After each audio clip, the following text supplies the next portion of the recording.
नामदेवरायांची मुलगी कपडे धुवायला गंगा तीरावर गेली आहे, अर्थात त्या नदीवर गेली, चंद्रभागेवर गेली, माफ करा.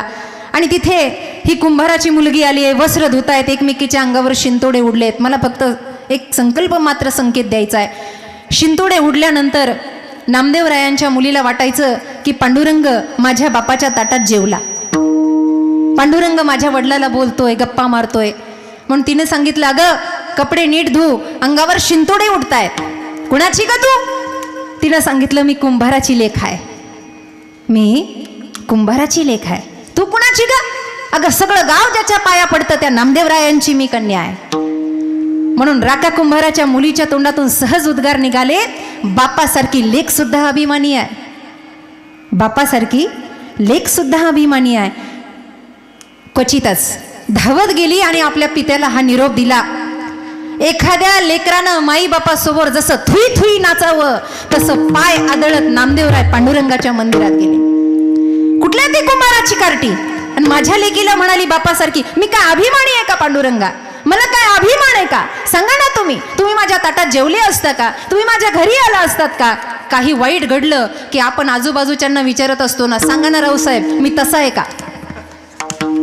आपण काय म्हणत असतो? सांगा ना रावसाहेब मी तसा आहे का? आता रावसाहेबांनाच भाकरी खाल्लेल्या असतात, ते म्हणतात तुम्ही सोडून सगळं गाव फालतू पण तुम्ही चांगले आहे. कारण रावसाहेबांना मीठ खाल्लेलं असतं. कदाचित रावसाहेब स्वार्थाचं बोलतील, पांडुरंग कसा बोलेल?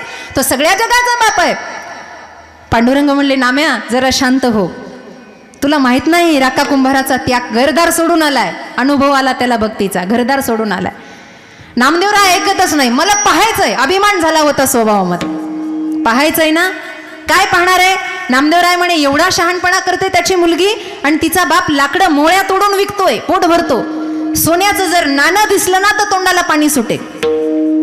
पांडुरंग म्हणले, जर असं असेल तर प्रयोग बघायला मी सुद्धा येतो. आणि म्हणून लाकडं तोडून मोळ्या बांधून हा परिवार, राका कुंभार, त्याची पत्नी आणि त्याची मुलगी, असे एक परिवार घराकडे येत होते, झोपडीकडे येत होते. ऐका माईबाप.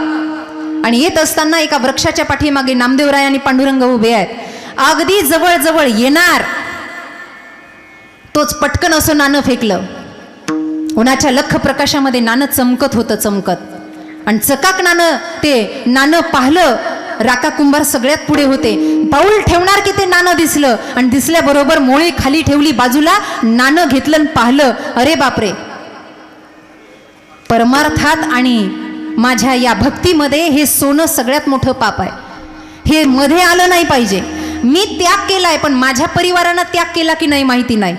म्हणून हे नाणं लपवण्यासाठी पटकन त्यांनी ते नाणं खाली ठेवलं आणि त्याच्यावर माती टाकण्याचा प्रयत्न करू लागले. तोवर हलक्या हलक्या नाजूक नाजूक पावलानं छोटस ती बालिका मुलगी जवळ आली आणि तिनं बाबाचा प्रताप पाहिला. पांडुरंग आणि नामदेवराय पाठीमागून बघत होते. त्यांनी बघितलं, राकाने माती लपवण्याचा, झाकण्याचा प्रयत्न केला नाना. कदाचित थोड्या वेळानं हा नाना घेऊनही जाईल. पण प्रताप, पांडुरंग म्हणतात, नामदेवराय, नाम्या बघ पुढे काय होईल. कन्या जवळ जवळ आली आणि बापाला तिनं त्या नाण्यावर माती टाकताना पाहिलं आणि तिचे उद्गार आहेत, अरे बाबा काय करतोस तू? हे काय करतोस बाबा? अरे मातीवरच माती टाकतोस होय, मातीवरच माती टाकतोस. आणि मग पांडुरंगाच्या समोर नामदेवरायांच्या डोळ्यामध्ये धाराला. याला म्हणतात भक्ती. एका संतानं दुसऱ्या संताला जागृत केलं आणि संतत्व जागृत झालं आणि ते संतत्व दिव्यत्वानं पांडुरंगाच्या ठिकाणी लीन झालं. महाराज लीन झालं. ही साधूची अवस्था आहे. आणि म्हणून हे साधू दिव्यत्वानं जगात प्रगट होतात. त्याच वेळेला आपल्या अनुभवानं नामदेवराव अभंगाच्या पहिल्या चरणात सांगतात, संतापायी माथा ठेविता सद्भावे. देवाच्या योग्य कसं बनवायचं. नामदेवरायांचं पुढचं चरित्र बघितलं तर गोरोबा काकांच्या परीक्षेत नामदेवराय उत्तीर्ण झाले नाही. त्यांनी सांगितलं हे कच्चं मडकं आहे. मग पांडुरंगाने सांगितलं गुरु सान्निध्यात जावं लागेल. नामदेवरायांचे पुढचे अभंग आहेत, पाय तुझे गुरु राजा हीच माझी देवपूजा, गुरु चरणाचा बिंदू हाची माझा कृपा सिंधू. जेव्हा संत सान्निध्य लाभलं तेव्हा नामदेवरायांना पांडुरंग प्राप्तीचा अनुभव दिव्य झाला. म्हणून संत हे जीवाला नीट करत असतात. नीट काही काही माणसं जन्माला आलेत पण नीट नाहीत. जन्माला आणि आता बघा कीर्तनात कसे बसले काही काय.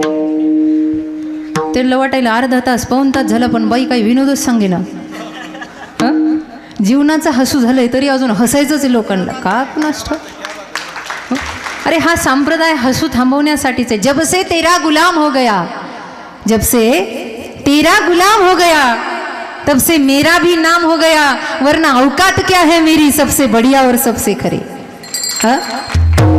गुलाबाबाचे भक्त म्हणून घेण्यात हा बाबांच्या समोर आपला झुकलेला प्रणिपात आहे. तद्विधी प्रणिपात न परिप्रश्नेन सेवा आहे. आपण सेवा केली आहे. साधू जीवाला नीट करतात नीट. माया मोहा ममत्वामध्ये त्रिविध तापामध्ये एवढा होरपळलाय जीव. त्या प्रपंचामध्ये काही सुधरत नाही, लोकाला काही सुधरत नाही. आताही काही काही तोंडाला असे हात लावून बसलेत, बघ होतेत माणसाकडं नुसते, काही सुचना त्यांना. घरी तेच दारी तेच.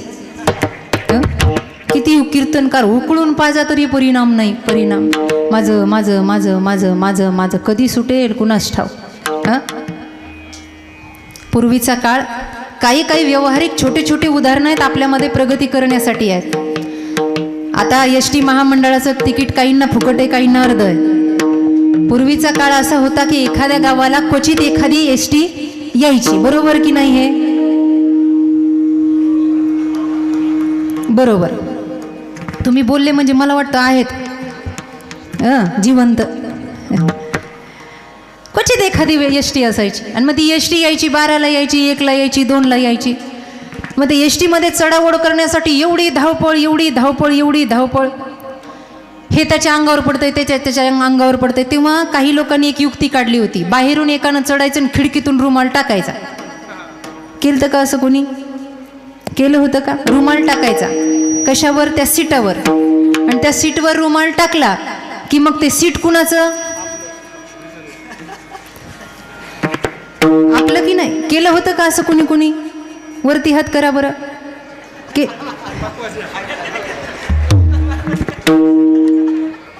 केलं होतं. बरं, तुम्ही केलं का ग? शाबाश. असा हसता खेळता परिवार असावं. केलं होतं. छोटे छोटे व्यवहारातले उदाहरणं आपल्याला शिकून जातात. एका गावात एस.टी. आली आणि वैशाखाच्या उन्हात ते तापलेलं होतं. त्याला काही बसमध्ये जागा भेटेना. ते पाठीमागून असं चढलं आणि त्या खिडकीतून त्यानं रुमाल आतमध्ये टाकला. आता काही उतरत होते आणि काही एस.टीमध्ये चढत होते. एक बाबा 2-3 तास असे पकडून उभे आहेत. त्यांना बसायला जागाच भेटली ना. जशी जशी एस.टी. खाली व्हायला लागली तशी तशी प्रत्येक जण आपापल्याला जागा बघायला लागले. बाबा बराच वेळचे उभे होते. ज्यानं रुमाल टाकला होता बाबा त्या सीटाजवळ आले आणि तो रुमाल काढला आणि काचावर टाकला, त्या खिडकीवर टाकला आणि बाबा त्या सीटावर येऊन बसले. हे तानातानात वरती चढून आलं आणि चढून आल्यावर कमरेवर हात ठेवून हाताचा अर्धकमळ केलं आणि बाबाला विचारलं, डोक्याचा प्रकार आहे का? बाबाला विचारलं. ते म्हणले काय झालं? नाही नाही, तुम्हाला डोकं दिलंय का म्हणे देवाने. पण काय झालं भाऊ एवढं, तू एवढा तापतोयस माझ्यावर, एवढा रागवतो, काय झालं? म्हण तुम्हाला कळलं ना की याच्यावर रुमाल टाकलेला होता. बाबा म्हणले रुमाल टाकला, मग काय झालं? तरुण म्हणला रुमाल टाकल्यावर हे सीट माझं आहे. बाबांनाही अनुभवाचे पावसाळे भोगलेले होते. बाबा म्हणले धोतर काढून एस.टीवर टाकल्यावर एस.टी काय माझ्या बापाची होणार आहे? धोतर काढून जर एस.टीवर छोटे छोटे उदाहरणं आहेत ना हो मी तूपणाची. आयुष्य याच्यामध्ये संत संग का असावा, एक घडी आधी मै पुण्यात, तुलसी संगत साधू की हरे कोटी अपराध. मी आल्यावर म्हणलं मला आळंदी इथे अशी वाटायला लागली की इथे आळंदी आहे. कारण मी मगाशी ॲडव्होकेट आले आणि आमचे निलेशजी आले त्यावेळेला त्यांना काही संदर्भ विचारले की ज्या ठिकाणी कीर्तन करायचं त्या ठिकाणचा काहीतरी अनुभव असावा. एवढं मोठं चरित्र त्यांनी सांगितलं, त्यांचे अनुभव आले, त्यांचे डोळे पाणावले. पण त्यातला एक प्रसंग माझ्या मनाला स्पर्श करून गेला. तुम्हाला माहिती की नाही माईबाप मला माहिती नाही, पण ऐका गंमत किती आयुष्याची मोठी असते.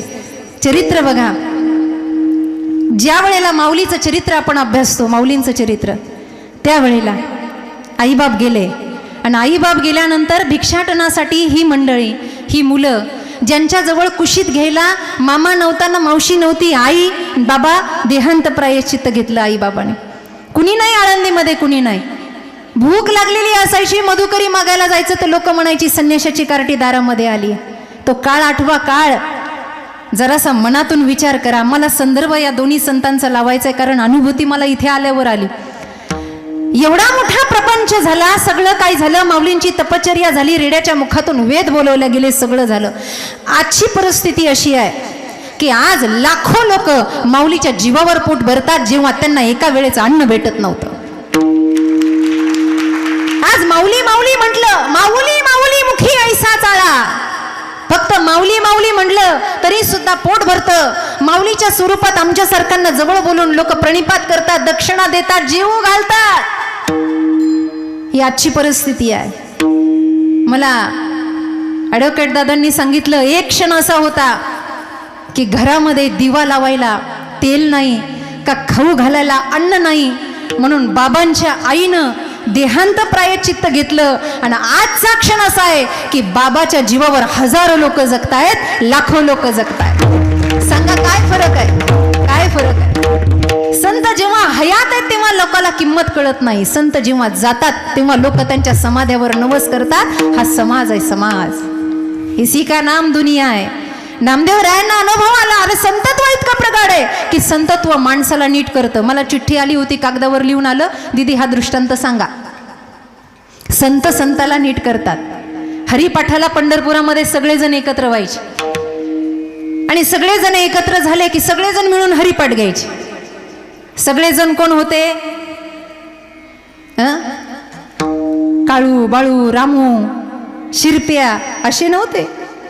कबीर महाराज, दादू पिंजारी, मोठे मोठे संत, दामाजी शेट्टी, मोठे मोठे संत मांदियाळी पंढरपुराच्या पांडुरंगाच्या मंदिरामध्ये हरिपाठ घ्यायला असायचे. हरिपाठ आणि हरिपाठ एवढा रंगायचा, एवढा रंगायचा.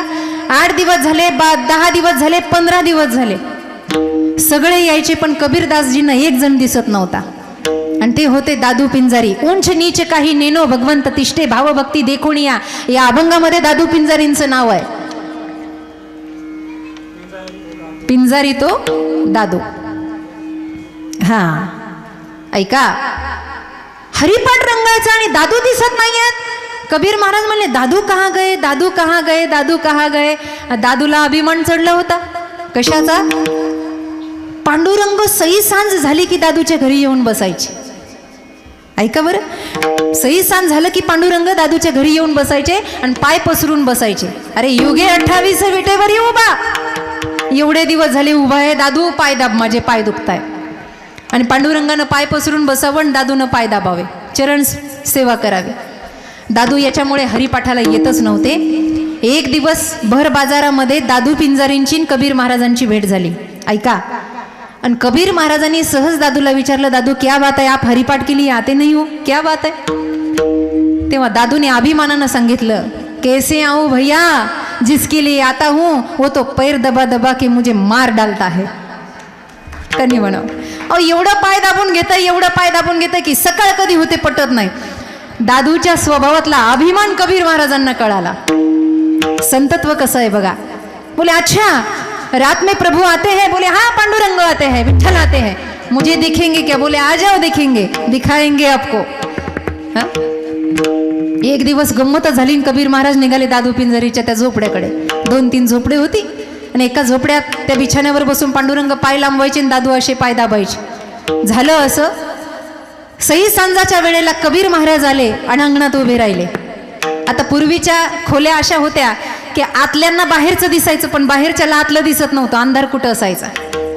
म्हणून आत बसलेले पाय चेपता चेपता पांडुरंगाचे दादूने कबीर महाराजांना पाहिलं आणि अंगणात कबीर महाराज इकडे तिकडे शोधतात, कुठे दादू आणि कुठे पांडुरंग. असं शोधता शोधता शोधता शोधता आतून आवाज आला, ओ कबीरा, ओ कबीरा, यहां वहां क्या देखे, दादू दबावत पाओ. कबीरा, यहां वहां क्या देखे, दादू दबावत पाव. कबीर महाराज म्हणले, नीट करायची वेळ आताच आली. कबीर महाराजाने अर्धा दोहा मध्येच खुंटला आणि आवाज दिला, अरे दादू भडवा क्या दबावे, जिसे नहीं हात पाव. दादू भडवा क्या दबावे, जिसे नहीं हात पाव. अरे कुणाचे हात पाय तू दाबायला लागलास, त्याला रंग नाही, रूप नाही, तुला हा अभिमान झाला, तो जागक करायला मी इथे आलोय. पुन्हा संतत्व 2 पटीनं जाग झालं आणि पांडुरंगाच्या भक्तीला लागलं.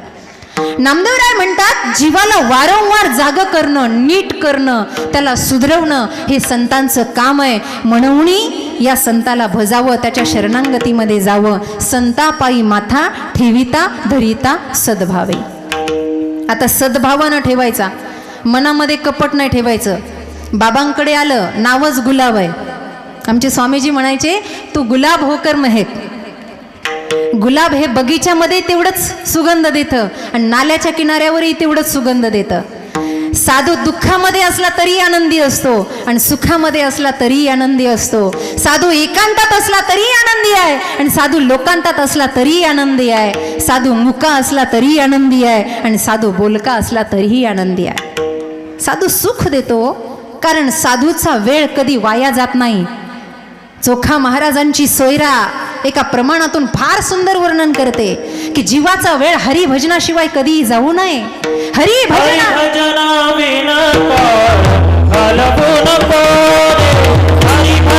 भजना विन काळ घालवू नको रे. एक एक क्षण महत्वाचा आहे. या प्रपंचामध्ये एक एक क्षण महत्वाचा आहे. आता कलियुगाच्या धावपळीमध्ये बघा कशी अवस्था झाली आहे माणसाची. माकडासारखी. माकडात आणि माणसात फरक राहिला का काही? प्रपंच कसा झालाय, हे पाहिजे ते पाहिजे ते पाहिजे. ते गारुड्याच्या खेळाचं उदाहरण देतात बघा. तुम्ही ते गारुडी बघितलं का? तो खेळ खेळणारा गारुडी झोपले का काय? गारुडी माहिती आहे ना? ते गुडगुड गुडगुड गुडगुड डुगडुग वाजवतो. काय असतं त्याच्या हातात? तुमच्याकडे काय म्हणतात त्याला? डमरू. हा काय? गाडगुडी म्हणतात भाऊ.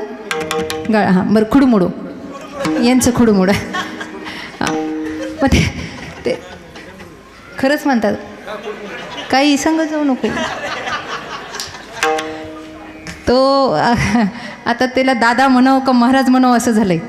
कारण ते एवढं होतं तेव्हापासून ते आमच्याजवळ आहे. आमचे मुरलीदादा गावडे, आमचा आदित्य आणि आमचा ओंकार ही अशी असणारी आमची लेकरं आहेत. उलटा अभिमानानं छाती फुगते की आज हे आकाश ठेंगणं करतंय.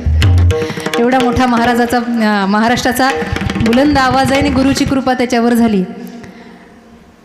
ते गाडगुडी येतो, तो गारुडी येतो न पैसा जमा करायचं नाटक करतो. काही लोकांनी तो खेळ पाहिलेला असेल. मग ते गावामध्ये येतं, त्याच्याकडे एक माकड असतं. असतं का नसतं माकड? माकड असतं ना गारुड्याकडे? असतं ना? हां, एक माकडीन पण असते. आणि मग ते माकडाचं नाव ते रामू ठेवतं. रामूच बरं आहे का दुसरं घ्यायचं काय? रामू बरं आहे ना? नवऱ्याचं नाव नाही ना? रामू. आणि मग ते त्याला दोरीला बांधलेलं असतं आणि त्याच्यावर पैसे कमवतं. ते असं घेऊन येतं समोर आणि म्हणतात, चला चला चला चला माकडाचा खेळ पाहायला चला. चला हो चला. जमतंय का? कीर्तन संपल्यावर एखादा खेळ खेळायला.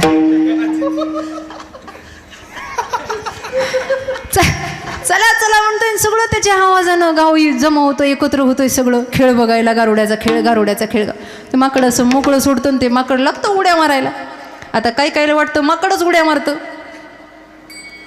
काही संसारात मारतात ना उड्या. उड्या मारतं.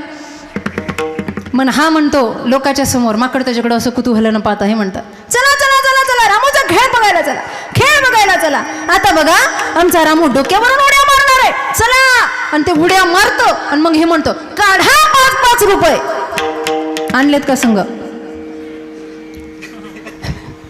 काढा 5-5 रुपये. मग ते इकडून तिकडं उड्या मारतं, तिकडून इकडं उड्या मारतं. असं करता मग ते गारुडी पुन्हा म्हणतो, अहो आमचा रामू आता उड्या मारून दमला.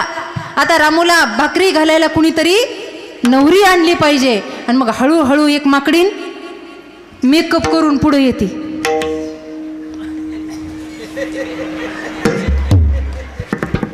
तिची बायको, हो तुम्हाला काय झालं हसायला? पण ते मेकअप केलेल्या तर ओळखूच येत नाही. देव आणि ब्युटी पार्लरवाला या दोघांना धन्यवाद दिलं पाहिजे.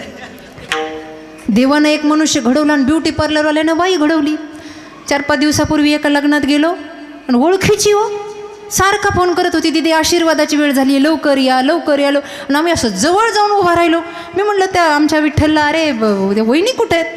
आणि मग त्यांना न्याळून पाहिल्यावर मला म्हणतो, अहो त्या काय वहिनी तुमच्यासमोर उभा, एवढं फासलं तोंडाला का ती रोजची बाई मला ओळखायला यायला. लेपावर मग ती मेकअप करून ती बाई माकडीन ती आली. आणि माफ करा, ती मी माकडीनीचं सांगते, उगा मनावर घेऊ नका. अजून अर्धा एक तास थांबायचं, उड्या मारती उड्या मारती. मग हा म्हणतो चला चला चला चला, रामूचा विवाह करायचा आहे, लग्न करायचं आहे, लग्नासाठी पैसे लागणार आहेत, खर्च लागणार आहे, अहो जेव घालायचे आहेत, आहेर आणायचं आहे, बस्ता बांधायचा आहे, काढा 5-5 रुपये. पुन्हा लोक पैसे फेकतात. आणि मग दोघांचा विवाह सोहळा झाला की म्हणे आता याला घर गृहस्थी भांडे कपडा लत्ता, पुन्हा चला चला चला चला असं म्हणून म्हणून म्हणून पुन्हा पैसा काढतो. बघता बघता बघता दोघांचं लग्न लागतं, लोक टाळ्या वाजतात, थोडा वेळ त्याच्यामध्ये रमतो आणि बघता बघता बघता ते रामू ते माकड चक्कर येऊन पडतं. आणि मग गारुडी म्हणतो गेला हो गेला, काय याला घेऊन गेला हो, आता याच्या बायकोचं काय होईल, आता याचे अंत्यसंस्कार करायचे आहेत, आता याला पुरायचं, याला जाळायचंय, आता बाकीचं कसं सांभाळायचं, आता हिला खर्चा पाणी करायचंय, काढा 5-5 रुपये. पुन्हा लोक पैसे फेकतात. आणि हिला शिकवलेलं असतं, ही दोन्ही असे हात मारा डोळ्यावर फिरवते आणि रडण्याचं नाटक करते. तोपर्यंत हे माकड उठतं निघून जातं. ते नाटकातलं माकड आहे की नाही, ते गारुड्याचं उठतं आणि निघून जातं. ही माकडाची जशी आयुष्यभराची दशा आहे ना, तशी माणसाची अवस्था होते गारुड्याच्या खेळाप्रमाणे.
खेळाप्रमाणे माणसाची अवस्था झाली. म्हणूनिया संता, या संताच्या शरणांगतीत जायचं, तिथे भजायचं, त्यांना स्मरण करायचं, त्यांची सेवा करायची. कारण का कामविरहित संत आहेत, विषयी विरहित संत आहेत. त्यांना प्रेमानं नमस्कार करायचा. संतांच्या ठिकाणी विषय नाही आहे, महाराजांचं सरळ प्रमाण आहे. विषय येतो त्यांचा झाला नारायण. संसारामध्ये प्रपंचामध्ये जेवढं आपल्याला आवड आहे, एवढी आवड संत ठिकाणी नाही. त्यांना किळस येते. विठले हे चित्त प्रपंचा वमन ते मनी बैसलेसे. आता दृष्टांत जुन्या कीर्तनकाराचा आहे, सगळ्यांना माहिती आहे. थोडासा स्पर्श करून जाते. जावई सासरवाडीला आला आणि पहिल्यांदाच आला. गावामध्ये गाई म्हशी भरपूर आहेत, तिच्याही घरामध्ये भरपूर आहेत. ती म्हणली पहिल्यांदा आला ना, आपण बासुंदी करू. बासुंदी करायची ना, बासुंदी. चुल्यावरतीनं ते बहुगण ठेवलं. आपल्याकडं भगुनं केलंय, त्याचं खरं नाव आहे बहुगण. असं बहुगण ठेवलं आणि बासुंदी आटवायला लागली. आता चुलीला जशी जशी जाळ लावते तसा जसा धूर निघायला लागला, तसं डोळ्यातून नाकातून पाणी यायला लागलं. आता जेवायचं म्हणून जावई अंगणामध्ये शतपावली करायला लागला. आणि जावयाचं सारखं लक्ष की मामीच्या नाकाला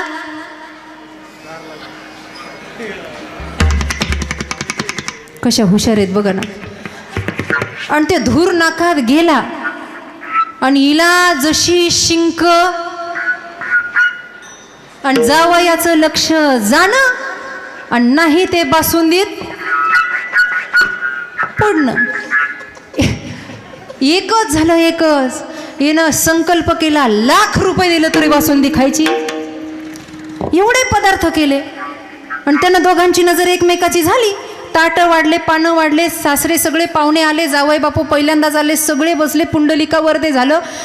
आणि जेवायला सुरुवात केली. भात संपलं, भाजी संपली, चपाती संपली, सगळं संपलं. सासऱ्यानं पाहिलं बासुंदीच्या वाटीला, यानं हात लावला नाही. यानं हात लावेपर्यंत सासऱ्यानं 6 वाटी बासुंदी पेली. किती? 6 वाट्या. आणि हे म्हणायचं, जावई बापू हात लावा ना, तो म्हणायचा नको. तिनं सासूकडं पाहायचं आणि म्हणायचं शेंबडी कुठली, मनातल्या मनात हो. पण म्हणायचं मामी सांगू का, ती म्हणायची झाकली मूठ 1.25 लाखाची. त्यानं बासुंदीकडं पाहिलं की त्याला जशी उलटी यायची, वमन ते मनी बैसलेसे, जसं त्या पदार्थाकडे बघून जीवाला उलटी येते, वमन येतं, तसं साधूचा विषय सुटला, काम सुटला, प्रपंच गेला, बस आता काम नाही झालो पायी रिकामा. म्हणून अशा साधूच्या चरणावर आपला माथा झुकला पाहिजे, ठेवला पाहिजे, सद्भावानं ठेवला पाहिजे. कारण का तेने भेटे देव आपे आप. आणि म्हणून नामदेवराय अभंगाच्या दुसऱ्या चरणात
संता अखंड भजावे. कसं भजायचं संतांना? देवावर काही लोकांचा विश्वास नाही, निदान संतांवर तरी ठेवा. कारण का रेड्यामुखी वेद बोलविला, गर्वद्विजांचा हरविला. अनेक रेडे बोललेत, अनेक ज्यांच्यासाठी 13 दिवस उपासना, पण पांडुरंग आवरण झाला गाथ्याचा. वारकरी संप्रदायाची महिमा फार मोठी आहे बरं आपल्या या भागामध्ये. आमचे निलेशजी मला म्हटले की आता या 5-6 वर्षामध्ये संप्रदायाचा ओलावा हा पुरातन, जोपर्यंत सूर्यचंद्र नाही, जोपर्यंत संतांची नावं आहे तोपर्यंत सूर्यचंद्र आहे. एवढा अधिकार ज्यांचा आहे, कळतंय का? आज एका महाराष्ट्राची संपूर्ण गर्जना संतत्वाची आहे. माऊली ज्ञानोबारायांची ताकद आहे, तुकोबारायांची ताकद आहे. म्हणून या संत अखंड भजावे, त्यांचं चिंतन करायचं अखंड. माऊली माऊली म्हणलं तरी फार पुण्य आहे. या तोंडाला येऊ द्यायचं माऊली माऊली, नाहीतरी दिवसभरात किती बडबड करत बसतो आपण. काय काय त्या गोष्टी आपल्या तोंडाला येतात, डोळ्यासमोर दिसतात, कानाने ऐकतो. कीर्तनं कशासाठी आहेत सांगा बरं मला? कीर्तनं कशासाठी आहे? महाराज लोकांना तारका नाही म्हणून आपण बोलवतो का आपल्याला पैसा जास्त झाला म्हणून आपण देऊन टाकतो? असं काही आहे का? सन्मार्गानं वर्तंती ती संत. आपल्या जीवाला मनाला वळण लागावं म्हणून या सगळ्या गोष्टी आपल्यासाठी आहेत. संतत्व एवढं सिद्ध आहे की संतत्व प्रामाणिक आहे, संतत्व शांत आहे. चंद्र तेथे चंद्रिका, शंभू तेथे अंबिका आणि संत तिथे विवेका असणेच की. महाराज म्हणतात एकदम शांत, एकदम शांत. जगामध्ये काय चाललंय काय चाललंय काय. एका गावामध्ये सत्संग चालू होता, साधू बाबा बसलेले होते. अचानक धरणीकंप व्हायला लागला. हसणारे कीर्तन रोजच ऐकताय तुम्ही, कधीतरी चिंतन ऐका, शांत ऐका. सत्संग भरलेला होता मंडप असा. समजा बाबा बसलेले आहेत, असं ध्यान करा बाबा आता बसलेले आहेत आणि चिंतन सांगतायत. अचानक धरणीकंप झाला. पळाले पळाले पळाले, सगळे पळाले. हो सगळे पळाले. कुणी म्हणलं माझी मुलं शाळेमध्ये आहे, कुणी म्हणलं नवरा ऑफिसमध्ये आहे, कुणी म्हणलं बायको बाजारात गेली आहे, माझं अमकं माझं तमकं. सगळे पळाले त्या धरणीकंपाला, त्या भूकंपाला घाबरून सगळे पळाले हॉलमधले. बाबा जागच्या जागेवर बसलेले आहेत, महाराज जागच्या जागेवर बसलेले आहेत. सगळे गेले. धरणीकंप शांत झाला. धरणी डोलायमान होत होती, हालत होती, शांत झाली. आणि अर्धा एक तासानंतर सगळे पुन्हा एकत्र झाले का सत्संगानंतर खायचं होतं. तेवढं लई लक्षात राहतं लोकांच्या. लोक म्हणले जेवण बाकी आहे, घरी तर काही शिजवलं नाही. म्हणले आपण सगळे पळालो, बाबा कुठं पळून गेले कुणास ठाऊक. म्हणले ते तरी बघायला जाऊ. म्हणून सगळे पुन्हा एकत्र झाले आणि सत्संग भवनामध्ये आले. पाहिलं तर बाबा जिथे बसलेले होते तिथेच बसलेले आहेत. एका सज्जनानं विचारलं, बाबा धरणीकंप झाला, सगळे पळाले, तुम्ही नाही का पळालात? बाबाने जे उत्तर दिलं ते मार्मिक होतं. बाबा म्हणले तुम्हीही पळालात आणि मीही पळालो. फरक एवढा आहे, तुम्ही शरीरानं पळालात आणि मी भगवंताजवळ मनाने पळालो. देवा या जगाला वाचव. देवा सर्वे भवन्तु सुखिनः म्हणून या संता अखंड बजाव. जगाच्या कल्याणा संतांची विभूती. संत शांत आहे. किती वर्णन करावं. किती संसारात कुणी एवढं शांत होत नाही. नवीन लग्न झालेल्या मुलीला घरी आली, ती पहिल्यांदा येते जातीला आणि तिला लागल्या सगळ्या जणी विचारायला. पहिल्यांदा येते जातीला आल्यावर सगळे विचारतात ना, सासर कसं वै सासर कसं. विचारता की नाही तुम्ही? सासर कसं विचारता ना. तशा सगळ्या जणी बसल्या आणि तिला लागल्या विचारायला, अगं सासर कसं सासर कसं सासर कसं. सासू विचारल्यावरती म्हणली, सासू अगं आई माझी सासू अशी आहे. सासू आई तुझ्यात आणि तिच्यात काहीच फरक नाही. हे नवीन नवीनच असतं ना. कशा हसले बघा ना. नवीन नवीन आई तुझ्यात आणि तिच्यात काहीच फरक नाही. सासरा पप्पा तुमच्यात आणि आमच्या मामांजीमध्ये काही फरक नाही. एवढा जीव लावतात, एवढा जीव लावतात, एवढा जीव लावतात. मग एकीनं विचारलं ननन, ती म्हणले आई लवंगी मिरची, पण ती जाईल लग्न करून. वर्णन कसं करावं. मग सगळ्या मैत्रिणीने एका आवाजात विचारलं, का गं सगळ्यांचं सांगितलं पण तुझे आहो कसे आहेत? अहो अहो कसे आहेत अहो. ती म्हणली त्यांचं काय सांगायचं, अगदी महादेवाच्या पुढचंच.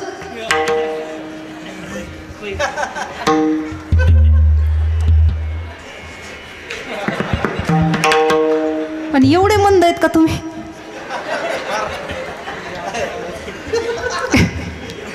महादेवाच्या आणि कोण असतं महादेवाच्या पुढं? मी कशाला म्हणू भाऊ, मला राहायचंय आजची रात्र इथे. तुमचं तुम्ही म्हणून घ्या. ही संसारातली वर्णन आहे, पण संतत्वाच्या बाबतीत ही वर्णनं खरी आहेत. शांत, दया, ममत्व, जगाच्या विषयी प्रेम. संतताची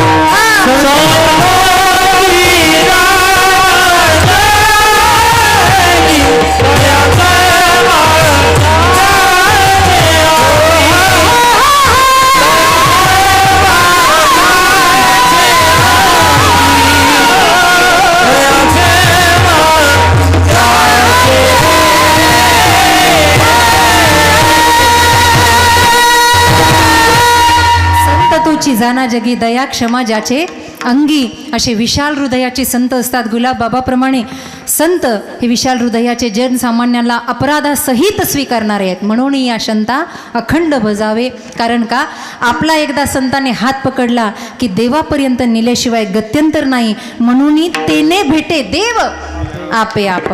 आणि ते संत ज्याचं अखंड भजन करतात संप्रदायाच्या नियमाप्रमाणे त्याचं भजन करू. विठोबा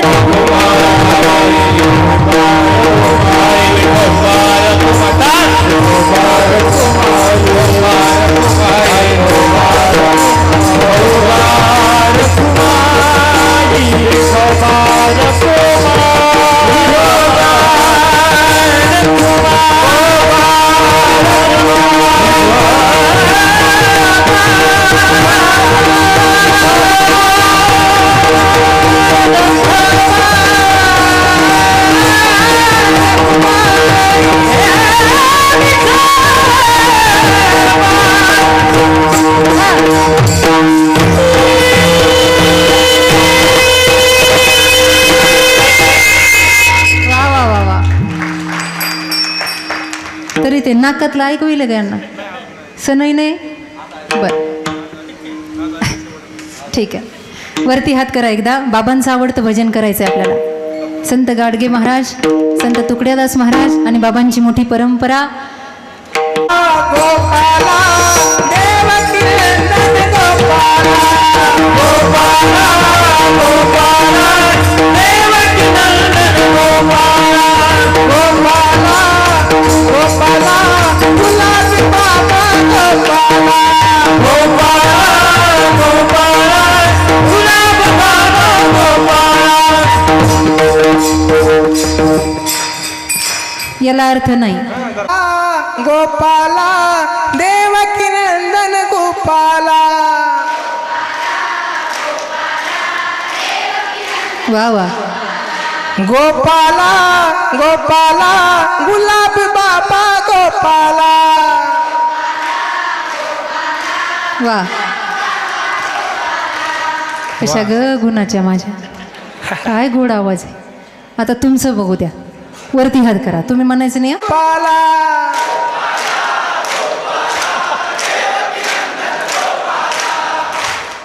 ते फुटलेले डगे असतात असा भदभद आवाज यायला लागलाय नुसता. गोपाला देवकी नंदन गोपाला,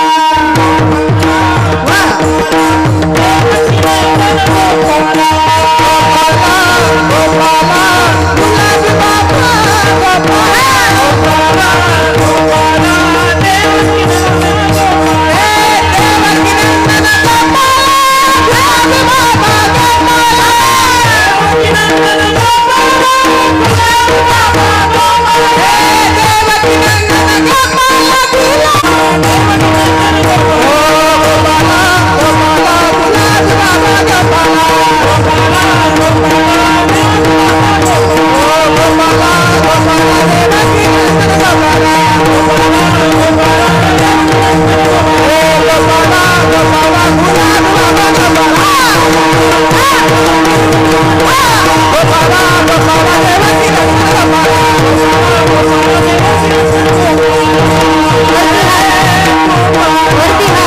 सर्वांनी एकदा घोषणा करायची.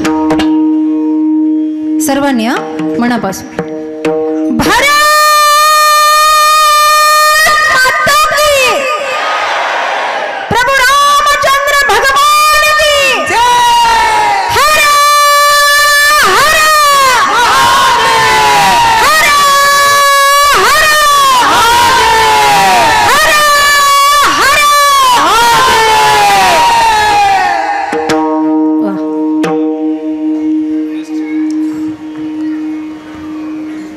हा आनंद आहे कीर्तनातला.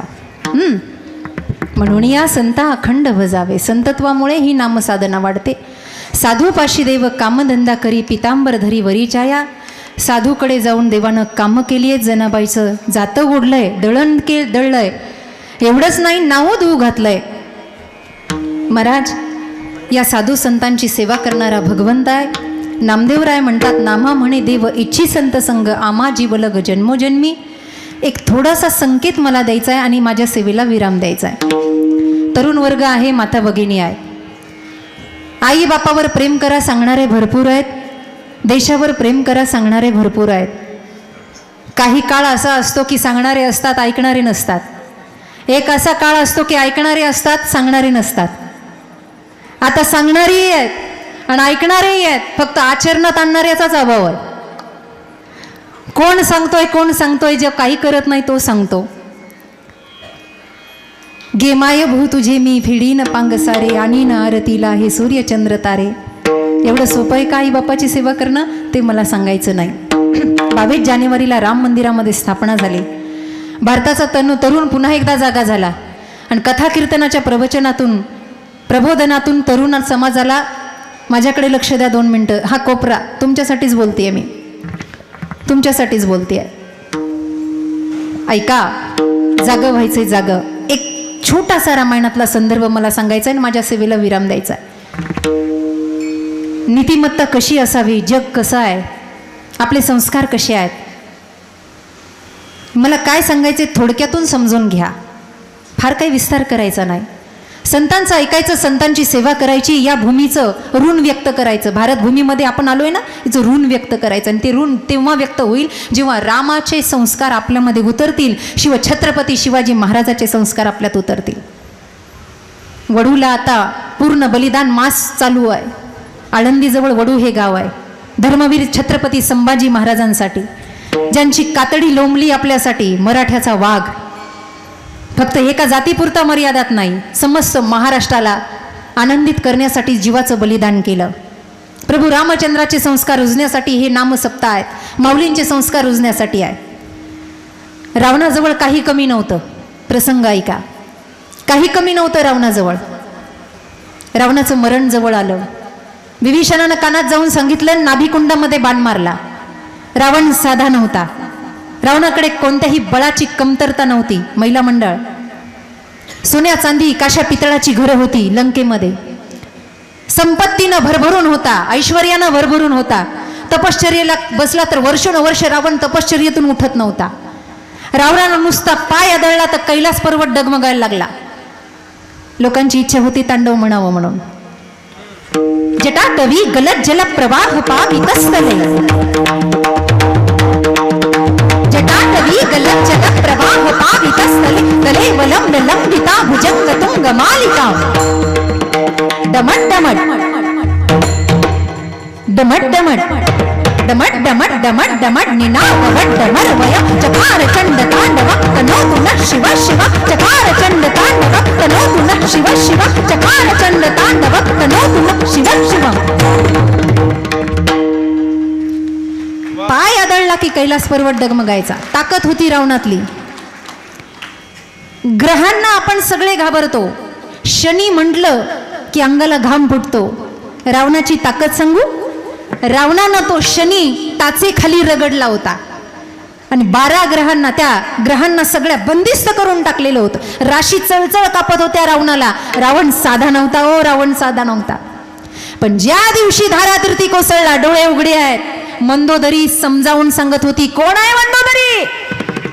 पंचकन्येमधली एक महान पतिव्रता. तिचं नाव जरी घेतलं तरी पतिव्रता धर्माची रक्षा होते, अशी मंदोदरी. ऐका, मंदोदरी रावणाजवळ आली. संकेत द्यायचा आहे, संदेश द्यायचा आहे मला. ऐका, रावणाजवळ आली आणि रावणाला म्हणते कशी, काय केलं हो हे, काय केलं तुम्ही? काय कमी होतं तुमच्याकडे? संपत्ती कमी नाही, सौंदर्य कमी नाही, तपश्चर्या कमी नाही, कशाची कमी नाही, पण सगळ्याचं बलिदान दिलं फक्त एका बाईसाठी. हे मंदोदरीचे शब्द आहेत अध्यात्म रामायणातले. एका बाईसाठी हे सगळं तुम्ही त्यागलं? तुम्हाला सांगू, मंदोदरी म्हणते, तुम्हाला सांगू, कुळ खानदानाच्या आणि सौंदर्याच्या बाबतीमध्ये सीतेपेक्षा मी 10 पटीनं सुंदर आहे.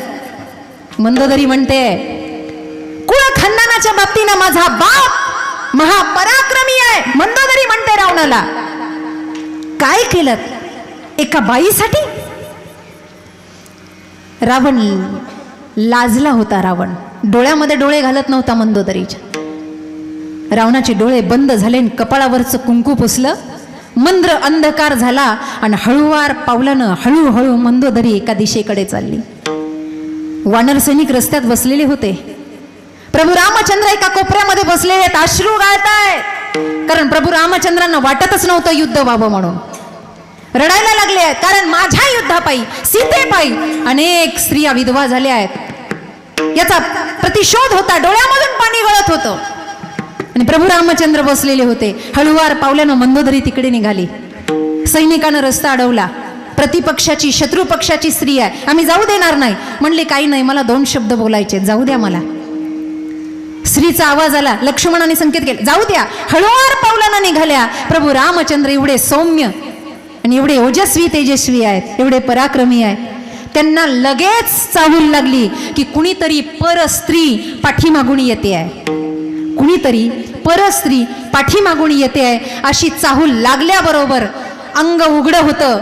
मांडीवर पितांबर ठेवलेला होता, घामाघूम अंग झालेलं होतं. तो मांडीवरचा पितांबर काढला आणि झटकून अंग झाकून घेतलं. मंदोदरी जागेवर थांबली. आणि मग मंदोदरीला बघितल्यानंतर तिरक्या नजरेने बघून रामचंद्र म्हणतात, देवी आपण कोण आहात?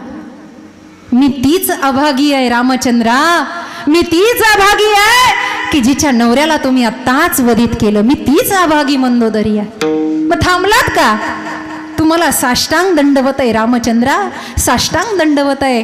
माझा नवरा मेला याच्यात मला दुःख नाही, पण भारतासारख्या भूमीला एक पराक्रमी आणि एक शुभ चिंतक राम मिळाला याचा मला गौरव आहे, याचा मला गौरव आहे. रामचंद्र म्हटले, मंदोदरी तू असं का बोलतेस? मंदोदरीचं उत्तर ऐका. रामचंद्रा, एक माझा पती आहे की एवढं बळ असताना एका स्त्रीसाठी सगळं काही त्याग करून देतो, आणि एक तुम्ही राम आहात की परस्त्रीची चाहूल लागताच अंग झाकून घेतलं. हा पराक्रम मला तुमच्यात दिसला, म्हणून सलाम आहे तुम्हाला, नमस्कार आहे, दंडवत आहे तुम्हाला. एक तुम्ही राम आहात. मी आनंदी आहे की भारतासारख्या भूमीला हा राम भेटला. आणि हीच रामाची गरज माझ्या बंधूंनो सध्या आहे. आज ॲडव्होकेट असतील, त्यांचा परिवार असेल, बाबांचे वंशज या तालुक्यामध्ये, जिल्ह्यामध्ये, गावामध्ये असतील, त्यांचा एकच उद्देश आहे, अन्नदान करायचं. बाबांची आई अन्न मिळालं नाही म्हणून देहांत प्रायश्चित्त घेते. आम्हाला अन्नदान करायचं, गोरगरिबाची सेवा करायची, आणि याबरोबर ज्ञानदान करायचं, म्हणून हा सगळा प्रपंच त्यांनी रचला. आणि त्याला साथसंगत माझ्या भावंडांची आहे, आमचे निलेशजी आहेत, आमचे आळंदीकर भावंड आहेत, सर्वच जण. म्हणून याचा एक मोठा प्रसाद म्हणजे विचारांचा प्रसाद हा जाता जाता शिदोरी रूपामध्ये आपल्यासोबत घेऊन जा. यथामती यथा अवकाश इथपर्यंत आलो. श्री स्वामी सागरानंद सरस्वती महाराज त्र्यंबकेश्वर आनंद आखाडा यांच्या कृपा आशीर्वादाने व्यासपीठ लाभलं. खरं तर बाबांना बघून मला स्वामीजींची आठवण आली. 102 वयापर्यंत जगले. स्वामीजी म्हणायचे, अभंग नुसता पाठ नसावा तर जीवनच अभंग होऊन जावं. ओवी नुसती पाठ नसावी, जीवन ओवी होऊन जावं, एक तरी ओवी अनुभवावी, असं स्वामीजींचं जीवन होतं. आणि त्याच मार्गावर आम्ही चाललोय. स्वामीजींचा आशीर्वाद पाठीशी आहे, परंबा भगवतीचा आशीर्वाद पाठीशी आहे. म्हणून सर्वे भवन्तु सुखिनः, सर्वे सन्तु निरामय, सर्वे भद्राणि पश्यन्ति, मा कश्चित् दुःखं माप्नुयात्. आपण सर्व सुखी रहा, सर्वांना उदंड आयुष्य लाभो. माझ्या सर्व भावंडांना, व्यासपीठावरच्या या सर्व बालिकांना उदंड आयुष्य लाभो.